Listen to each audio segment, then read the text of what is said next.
नमस्कार. आपण बघत आहात Divya Bharat BSM news channel.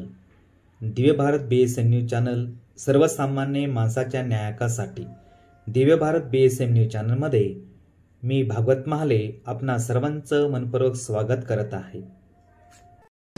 या संदर्भात मला वाटतं हेमलताताई बिडकर यांना मी आमंत्रित करतो. आपण 2 मिनिटांमध्ये आपलं मनोगत व्यक्त करावं.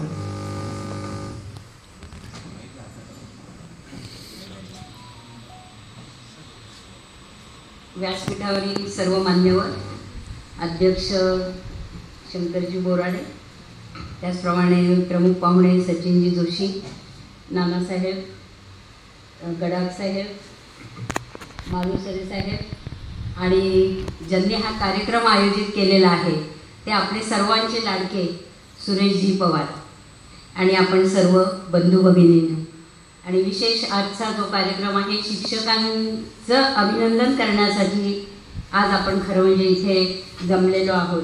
पण मला असं वाटतं त्यांचं शेवट कार्यक्रम ठेवला आहे की काय माहीत नाही मला, तर त्यांनाही उत्सुकता असेल.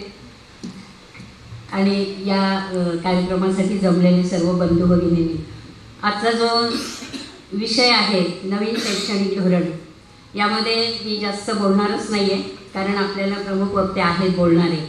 पण मी माझ्या शाळेत काय सुरू केले तेवढं फक्त मी सांगते की नवीन शैक्षणिक धोरणामध्ये नुसतं रेग्युलर आपलं शिकणं, प्रॅक्टिकल काहीच नाही किंवा कौशल्य विकासाचे काहीच नाही. शाळा आहेत त्या संपूर्ण आदिवासी क्षेत्रामध्ये आहेत. आपल्याला माहीत नसेल सर, पूर्ण ट्रायबल एरियामध्ये आहेत आणि मुलांना आम्हाला घरेघर जाऊन बोलवून आणावं लागतं. आमच्या शिक्षकांना खूप मोठे कष्ट घ्यावे लागतात त्यासाठी, कारण त्या अजूनही ग्रामीण भागामध्ये किंवा ट्रायबल भागामध्ये, आदिवासी भागामध्ये पालकांना असं कल्पनाच नाही की आपल्या मुलाला शिक्षण द्यावं लागेल. त्यामुळे खूप मोठी कसरत आम्हाला करावी लागते. आमचे एक शिक्षक आहेतच इथे, त्यांना पण आपण पुरस्कार देत आहे, त्याबद्दल त्यांचंही मी अभिनंदन करते. तर यामुळे शहरी भागातले विचार आणि ग्रामीण भागातले खूप याच्यामध्ये तफावत आहे. पण हे मुलांनी शाळेत यावं रेग्युलर, यासाठी आम्ही काही कौशल्य विकासाचे कोर्सेस घेतोय मुलांसाठी. अगदी 5वी पासून ते 9वी पर्यंत, 10वीच्या मुलांना नाही आम्ही त्यामध्ये घेत. आणि ते कोर्सेस म्हणजे असे आहेत की एक इलेक्ट्रिशियन जे घराघरामध्ये आहे त्याचं ट्रेनिंग द्यायचं 3 महिन्याचं. दुसरं ट्रेनिंग द्यायचं आहे फॅशन डिझायनिंग, ज्यात मुलंही आणि मुली पण सहभागी करू शकतात. तिसरं आहे कॉम्प्युटर ट्रेनिंग, जे आपल्याला सगळ्यांना सध्या गरजेचं आहे. आणि चौथा कोर्स आहे मोबाईल रिपेअरिंग. प्रत्येकाच्या हातात मोबाईल आहे आणि तो रिपेअर केला तर त्यांच्या ज्या गावात ते राहतात, ज्या खेड्यात राहतात, तिथे त्यांना 10वी नंतर शिकतील नाही शिकतील, ड्रॉपआउटचं प्रमाण खूप आहे. ते शिकतच नाहीत पुढे सुद्धा, कारण परिस्थिती गरीब. पण आमचा उद्देश एवढाच आहे की त्यांनी घरी गेल्यानंतर, आपल्या गावात गेल्यानंतर कमीत कमी प्रत्येक गावात भरपूर मोबाईल आहे, प्रत्येक घरात आहेतच. तर निदान मोबाईल बिघडला तर तो रिपेअर करेल आणि त्याला निदान दिवसाला 100 रुपये तरी मिळतील. ही एवढी माफक अपेक्षा आमची त्या शिकवण्यामध्ये आहे. आणि 5वीत शिकला की 6वीमध्ये दुसरी स्टेज घेतो, 7वीत तिसरी स्टेज, अशा पद्धतीने आम्ही हे शैक्षणिक धोरणामध्ये ह्याच गोष्टी आहेत. सर सांगतीलच आता, पण त्यामधला आधीच आम्ही हे थोडंसं सुरू केलेलं आहे. त्यामुळे मलाही आनंद वाटतो आणि मलाही उत्साह खूप येतो की चला आपण काहीतरी वेगळं करतोय. आणि करता करता हे कोर्सेस करताना नक्कीच मी आभार मानेन की बेजन देसाई फाउंडेशन जे आहे त्यांच्यामार्फत आम्हाला हे कोर्सेस मुलांना आम्ही शिकवतो. याच्यामध्ये आपल्या भारतीयांच्या दृष्टिकोनातून विचार करून समानता साधली गेली पाहिजे. शिक्षणाचा दर्जा सांभाळला गेला पाहिजे. शिक्षकांना शिक्षण हे सर्वांना मोफत म्हणण्याऐवजी वाजवी दरामध्ये ते मिळालं पाहिजे. अशा प्रकारे त्याची ती संकल्पना आहे आणि ती कोणी मान्य करतो. एखादं धोरण ठरवताना फार उत्साह असतो, परंतु त्याची प्रत्यक्ष अंमलबजावणी करताना बऱ्याचशा अडचणी निर्माण होत असतात. आता याच्यामध्ये हे जे काही नवीन शैक्षणिक धोरण आहे हे एकाच वेळेस अनेक शाखांचा अभ्यास आपण करू शकतो.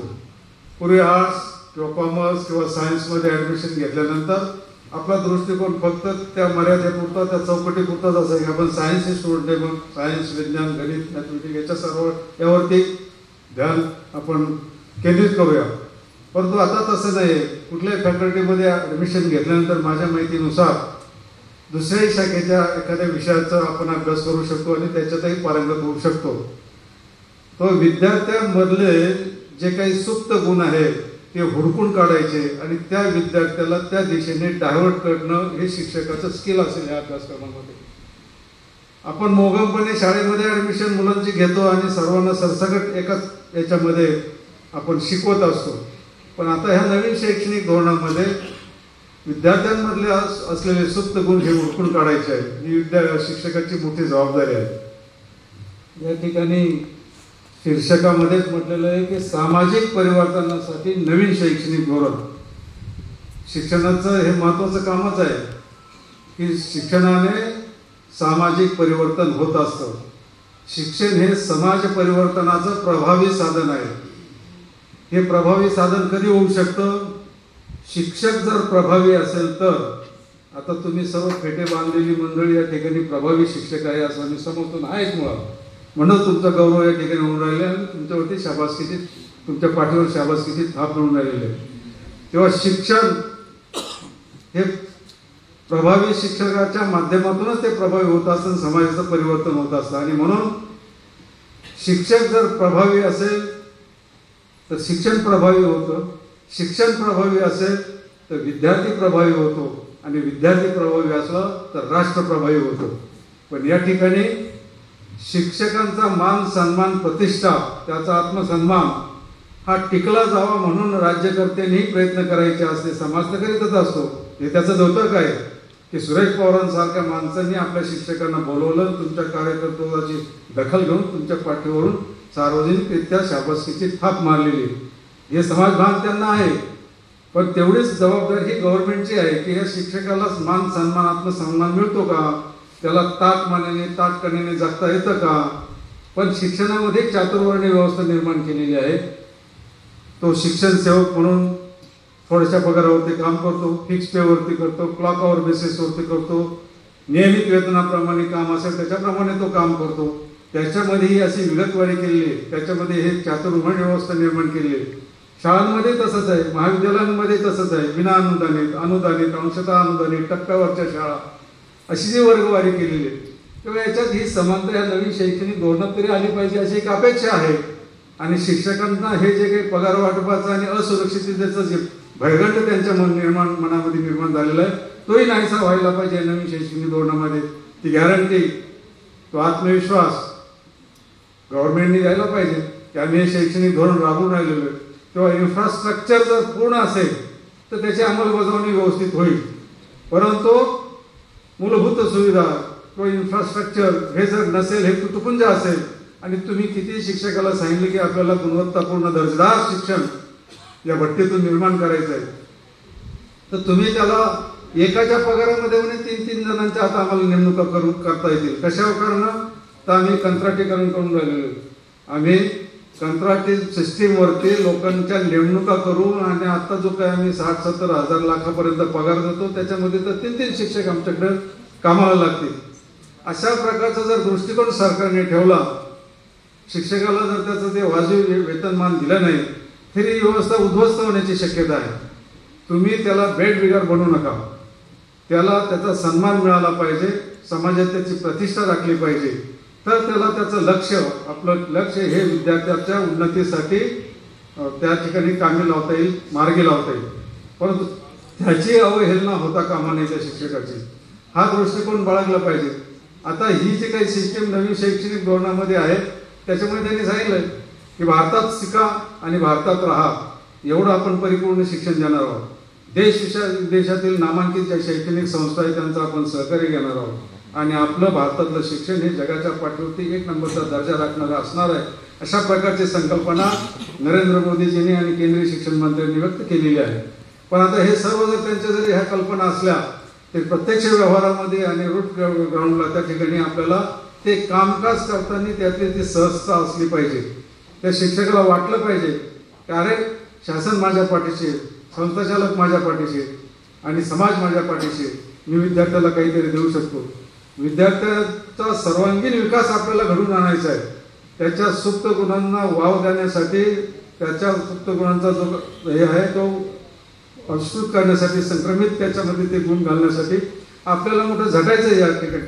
पण आपल्या व्यवसायाकडे म्हणजे जिथून मुलांना बसायला जागा नाही, प्राथमिक शाळेमध्ये तर अगदी एक शिक्षक 4-4 वर्ग सांभाळतोय आणि आता तर त्या शैक्षणिक संस्था ज्यांच्या पटावरती संख्या 20% खाली त्यांच्या शाळा बंद करून टाकायच्या आहे आणि शाळा समयोजना अस्तित्वात आणायची आहे.